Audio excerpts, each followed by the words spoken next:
दे धडक बेधडक आपल्या परिसरातील ताज्या घडामोडी, घटना, समस्या, विविध क्षेत्रातील सर्वदूर बातम्या पाहण्यासाठी लोकशक्ती लाईव्ह न्यूज चॅनलला सबस्क्राईब करा आणि नोटिफिकेशन मिळवण्यासाठी बेल आयकॉनला प्रेस करा।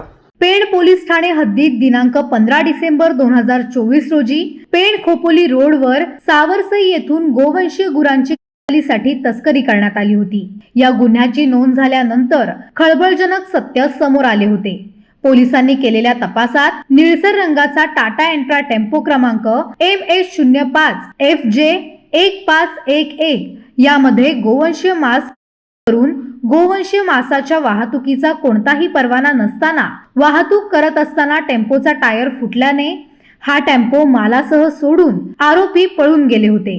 याबाबत पेण पोलीस ठाण्यात गुन्हा दाखल करण्यात आला होता।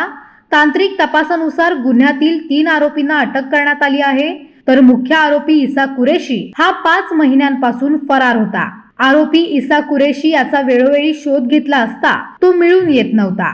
तांत्रिक विश्लेषण करून तसेच गोपनीय माहितीच्या आधारे गुन्हे प्रकटीकरण शाखा पेण यांनी शोध घेऊन फरार आरोपी इसा युसुफ कुरेशी वय वर्ष 40 राहणार संभाजीनगर हा कोपरगाव जिल्हा अहिल्यानगर येथील मार्केटमध्ये आला असल्याची बातमी मिळाल्याने त्यास सापळा रचून ताब्यात घेऊन अटक करण्यात आली आहे।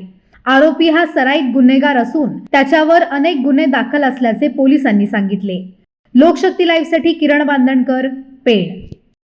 अशाच सच्चाई दर्शवणाऱ्या बातम्या पाहण्यासाठी लोकशक्ती लाईव्ह न्यूज चॅनलला लाईक करा, शेअर करा आणि सबस्क्राईब करा।